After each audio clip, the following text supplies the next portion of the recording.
Hey, what's going on, guys? This is Sixers Post Game Live. We're talking top takeaways, our player of the game, and breaking the game down, guys.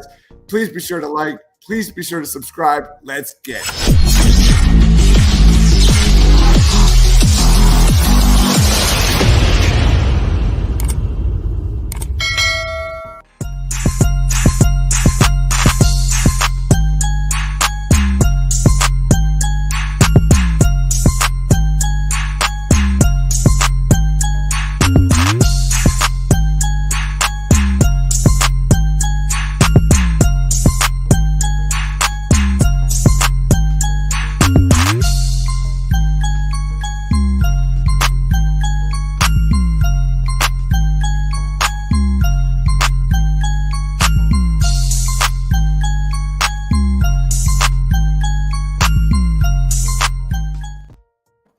Yo, what's going on, guys? Today we are breaking down the Sixers versus the Jazz. I'm a little bit under the weather, but we're gonna push through. What's up, Sean? Not too much. A little Jordan flu game for you, but up late watching summer league hoops, so a little bit of a dip in quality and some struggles at times. But Sixers got the win, so can't complain. Absolutely. Well, last night's second half had some theatrics, had some Jaden Springer, but this second half tonight was some of the worst goddamn basketball I have seen from a turnover standpoint, from a sloppy standpoint. Guys were just flailing. Balls were bouncing all over the place. Terrible three-point shooting. But the Sixers get the W. Let's start off with, I think, Charles Bassey. Charles Bassey, I think, is our top standout tonight. The dude had 17 points, 9 boards, 4 steals. He had kind of an up and down game in game one. Showed some flashes there, I think in the second half more so than the first half. But Charles Bassey, I liked what I saw. Definitely seemed to be getting a lot more comfortable in the pick and roll, rolling to the basket. That is what makes me so interested in this guy's development this year alongside James Harden. What was your take on Charles Bassey tonight? Yeah, I think it's becoming pretty clear what his role is as a screener, as a roller, as a lob threat. A guy uses his size, uses his verticality. I would like a little more on the defensive end. I guess I wasn't as impressed as I expected to be with what he can do defensively. There were a couple times where I felt like he should have been able to block a shot or contest in a better way that guys ended up scoring around him. But offensively, you saw right off the opening rip, there was in the first half a nice lob from Trevlin Queen, which he finished. That was a nice play. He had a couple where he really went up and got him. So like you said about James Harden, that's kind of the hope, is that he can continue to develop into kind of that Clint Capella type of mold of playing alongside. But I thought he looked much more comfortable today. It was a little bit of a disappointing game one, so nice to see him kind of get more comfortable and find his stride. What's your expectation for Charles Bassey this season? I know a lot of Sixers fans are hoping to see a lot of B-ball Paul, Charles Bassey, especially at that 5 spot behind Joel Embiid. But I thought Bassey looked, you could see that as the game progresses in the summer league, he just needs a little bit of that time with Cassius Winston, Trevlin Queen, and you saw it, like you mentioned, the lob. Do you think Charles Bassey has a real path to getting real playing time this year? Yeah, I think he's way more raw than I think the perception of him is. And I get he's going to be asked to be like a fairly minimal role in terms of what he's asked to do as a roller, as pretty much he's a guy that needs his offense created for him. He's very reliant on the guards that he's playing alongside to set him up. He's never going to be a guy that really self-creates, has much of a jumper. He had one nice post move tonight, but I don't think that's his real forte either. So I think he kind of is going to look as good as the players around him look to an extent. I think, and it's kind of scary because we've talked about how raw B-ball Paul is, but I think B-ball Paul is much ahead of the curve in terms of development compared to Charles Bassey, and I expect him to get at least first dibs at the backup center role. Yeah, it's kind of been showing a nice little spin move there in the post. I don't know if you saw that, but he did that last night, and he did a couple tonight. He nailed it, man. Like, this guy, his future is like a Capella, rolling to the basket, getting him easy looks at the rim. GSC is in the house saying, I know Bass's numbers looked okay, but I thought he looked slow tonight. Like last night, his defense looked very questionable. I thought, like we just said, I thought Bassey looked better and better and better as the game progressed, which makes sense. You know, Bassey's more of a rhythm kind of player. that is truly dependent on another guard getting him easy looks heading towards that basket. Who do you want to talk about next? Let's go Trevlin Queen. I love Trevlin Queen. This has been a guy I kind of hopped on right from. I fell in love with him last year a little bit in the G League. The flashes I saw, he popped off against the Blue Coats, which was an awesome game to watch. And he's been just like a skill set that intrigues me. I don't think this was the best of him that we saw tonight, but I thought he still did some really positive things. We saw the three-pointer to open the game, the lob to Charles Bassey. He just does a lot of what the Sixers needs in terms of willing to create his own shot, pretty smart with the ball. He's got to cut down on turnovers a little bit, but I think he's pretty receptive and smart with his reads. I'm excited with what I see, and he's a guy that I really do hope sticks around. Yeah, he's like – I was really hopeful Springer would play today, Paul Reed would play today. But he had to be like the number one story today. Trevlin Queen splashed his first three-pointer as a Sixer in his debut. That was freaking awesome. GSC says I thought Queen looked really good. 6'6", he's a playmaker. He flashes playmaking. He's got a nice body. He can get in those passing lanes. He had an alley-oop dunk, I think. There was not an alley-oop dunk. It was like almost like an alley-oop reverse layup. Type of thing at the end of the game, pretty much to ice the Sixers W. That was nice to see. But Trevlin Queen is definitely one to watch out for. He's making the roster 100%, right? Like I don't think there's any question. Yeah, no, I think you absolutely need to find a way to make sure he's on the legitimate team. Whether it's still to be determined how that roster shakes out. I could still see a 2-for-1 or a 3-for-2 trade in the works, or could before the season ends, which could just open up that roster spot for him. But I think he checks so many of the boxes for what the Sixers need that he absolutely will stick. Yeah, I fully agree. How about Charlie Brown Jr.? I think Charlie Brown Jr. had kind of a weird game in game one. I'm not his biggest fan. He's a 3-and-D dude. Definitely can. He's switchable. He can definitely defend a lot. Multiple positions. What's your take on Charlie Brown? It's interesting. I mean, first off, went to the locker room, had a little bit of face issue, so hopefully he's all good there. I thought he had a solid game today. I thought he's never going to be a guy that purely pops out on what he does. He's another one of the guys that tools. He does the little things, is active defensively, gets in passing lanes. I thought he did a good job of that. 2 steals today. I thought he got his hands even more active than the numbers indicate there. It was interesting the way he kind of picked up full court a couple times. I liked seeing that. But I think kind of the swing skill and the make or break for really his NBA career is what the 3-point rate he can knock down consistently. Totally. And if he's a guy that can shoot above NBA average, even 36% and plus, I think he sticks around the NBA. But if he's not hitting that, I really don't think I don't know if he has an NBA future. His motor's insane. He plays 1,000% on the court every single time. He's extremely active around the ball, doing all the little things. I'm like, I don't hate on Charlie Brown Jr. I don't love Charlie Brown Jr. I'm right in that middle area for that guy. Scott says Queen and Bassey are the 2 players I was eyeing. 100%. Ben Butler says thanks to APL. Thanks, Ben. Who should we talk about next? What's going on with Philippe Petrusev? Did I miss it?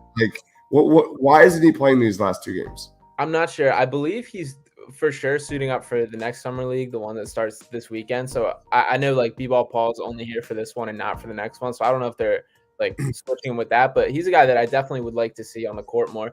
A guy that the perception and then what we saw was vastly different in last year's summer league. So I'm interested to see what is added to his game. The whole read on him up to the draft and coming into last year, what a shooter he is and what he can do offensively. And then when we actually saw him, he made some really nice reads defensively, protected the rim very well, but really was a pretty much zero on the offensive end. So he's a guy that I definitely would like to see and see what he's added to his game.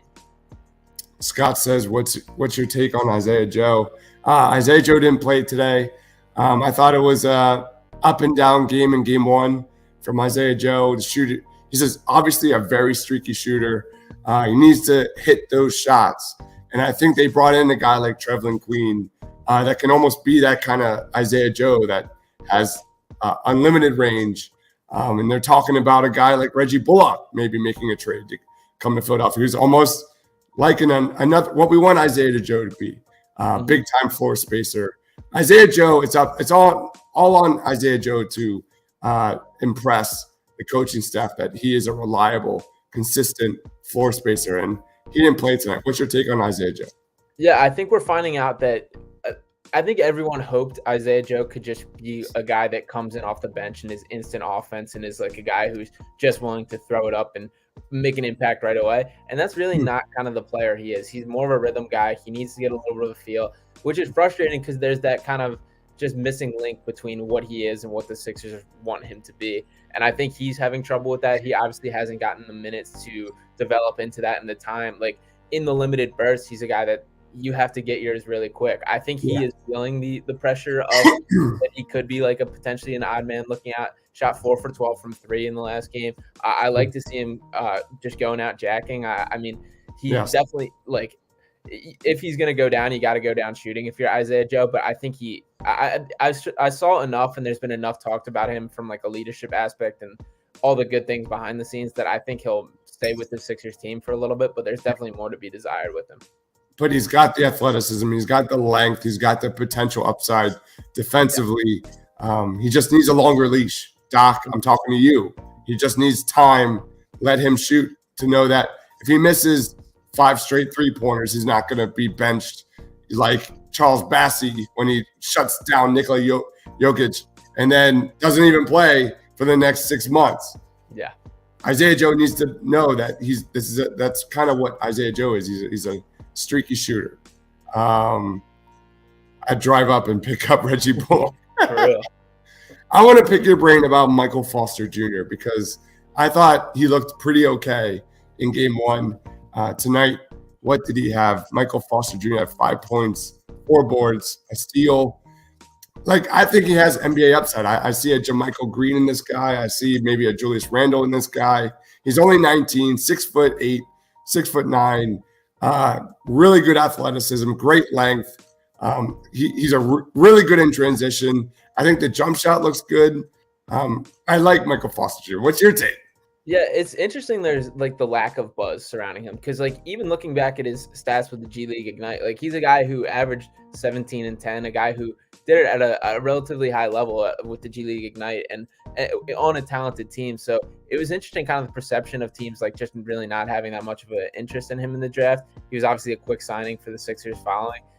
He's a weird skill set. Like, I agree. I think there's NBA potential for him, and I think that like he could carve out a role. The jumper needs some work defensively. I have concerns too. His pick and roll defense is probably the biggest glowing negative in his game from what that's dating back to watching the G League film. I thought he's done a decent job through the first 2 games, but he needs to just, I guess, find his lane as a professional basketball player, and what he does best is, I guess, my biggest feedback for him. Totally. Let's go to the other side, guy that I'm waiting to be impressed by, and that's Julian Champagnie. I mean, really tough game today. 2 for 11 from the field, 0 of 6 from 3. He had 5 points. But really, like, this guy's number one skill coming into the Sixers was his shooting. This was a great catch and shoot guy. This was a great spot up shooter. In the half court, 3-point shooting, 1.089 points per possession. And he was a great foul shooter, free throw shooter, especially in the catch and shoot. This guy was lights out. It has not translated so far through 2 games. What's your kind of take on Julian Champagnie so far through 2 games? Yeah, I've also been underwhelmed, and he's playing more of like a 4 role. I kind of saw him as a fairly traditional wing, like when they added him. I just want to see more. Like I feel like he's kind of played a little stiff in his game. He hasn't fully let himself loose. Just let it fly. Like that's kind of what we're asking for. And I get 0 for 6 from 3, so it's not exactly like encouraging to keep going with it. But that's kind of what you got to do at this stage, and especially on a night like tonight with Isaiah Joe out, with B-Ball Paul out, with Jaden Springer out. Right. Like, this is your time to shine and step up and do it. And it was disappointing to not really see that. The 10 rebounds, I guess, is something a little appealing. I still see that there were some positive moments defensively, but I agree. Overall, just an underwhelming performance. I need to watch him a little closer because it seems like he's on the court and minutes goes by and he's not really impacting much on either end. Yeah, like you said, 10 rebounds. I would have been, if you would have told me that without looking at that box score, I'd been what? Anyway, Julian Champagnie. We'll wait and see. We're wait and see mode for sure. Scott says Doc will have to play these young kids like Reed and Bassey. 100%, man. 100%. Let's see the young kids grow. Let's get a plan for the playoffs. No doubt about it. Anybody else you want to talk about? Miles Powell, I'll give a little shout out to. I thought he had a couple nice moments. I've been waiting like all last year. I feel like we never saw that like Miles Powell splash of just like sauce or him kind of doing his thing. We saw that a little bit tonight. He had 2 back-to-back 3-pointers that were pretty notable. He's a guy that can score in bunches, and it was nice to see a little bit of a flash of that. I still like question his full NBA ceiling just because he is a little undersized. He's not a great playmaker, and he really is just kind of like a hot and cold scorer. But it was cool to see him like pop off a little bit tonight, at least for his NBA future. Yeah, totally. Aminu Muhammad didn't really show much. 9 minutes. In game 1, I think he had 3 steals in 12 minutes that led to some transition buckets. Didn't really have that impact tonight. 0 of 2 from the field. He did have a block, which you like to see there. Grant Riller, I thought he had a strong game 1, and I did too. Disappointed with what I saw tonight. I was starting to talk myself into like, I think if he had another strong performance tonight, he could work his way into beating Charlie Brown Jr. out for that second 2-way slot. And tonight's not going to really help with that. So disappointing not to see that from Riller. Who are your 2-way guys right now? Like, what are you looking at way too early, as we say? Yeah. So as it is, it's Champagnie and Charlie Brown Jr. I think Trevlin Queen's a top 15 guy. I think you make sure he's on the legit roster. I really it frustrates me tonight what I saw from Grant Riller. I really think like if he didn't get hurt last year, I think his trajectory is very different, and I wish we could have seen more from that. From what I'm seeing right now, I haven't seen enough to move either Charlie Brown Jr. or Champagnie, but I don't have either one of those guys as locks either. What happened to Aaron Henry? It's a good question. That's a very good question. No, it just dawned on me that we went through 2 games. I have not seen Aaron Henry Jr. Anyway, he's not there. He's playing summer league with the Cavs, which is interesting. Oh, so really? So I know they dropped his 2-way slot to give Charlie Brown Jr. the bump up last year. So I don't. That's interesting. I didn't realize that. Yeah, it's cool. Scott says he's out. Got to wake up at 3 a.m. for work. Thanks for joining, man. See you, Scott. I mean, I don't really have much else. Let's go into player of the game. Who's your player of the game tonight? I'll give it to Trevlin Queen just because he's been my guy. I've been hyping it up, and he did enough for me to watch tonight and still be excited about everything I saw. So I think there's still plenty more to be shown in his game. I think he'll get more comfortable. Saw a little bit of trash talk today, but I expect more of that moving forward. So I'll give it to Trevlin Queen. Yeah, I'll go Bassey. Bassey for me all the way. That was a layup. Yeah. Like what I saw in the pick and roll, I think Bassey has worlds of potential.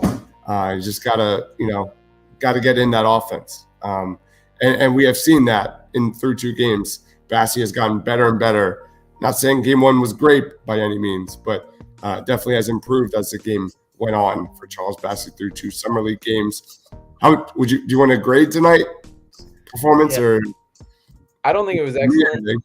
I like that they got the win. I'll give them a B- just because there was sloppy play. They obviously did not have, I guess, they're ringers of the summer league and Springer, B-Ball Paul, and Isaiah Joe. So this was a little bit of the B team summer league squad, but they still found a way to win. They scrapped throughout. This summer league team has competed, and as they should, because these guys are all competing for their potential NBA careers. But it's nice to see kind of the all-out effort and give them credit for showing up. I'll give them a B for the sole fact that this game did not go to overtime, because if this game went to overtime, we would have had major problems. We would have had major problems with this game. The Utah Jazz had 22 turnovers. The Sixers shot 4 of 22 from 3. It was horrible. This was a horrible, horrible game to watch and get through.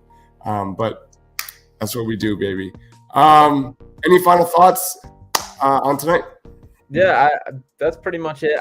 There's a lot of guys that I think need to show something. We talked about Julian Champagnie, Aminu Muhammad, Michael Fall. These are a lot of guys that I think still have a ton still to show and not a lot of time to do it. So as much as like you're obviously hoping for the best for all these guys, like they need to kind of make it happen pretty soon. So some positives to take away, but I think some guys should be getting a little antsy.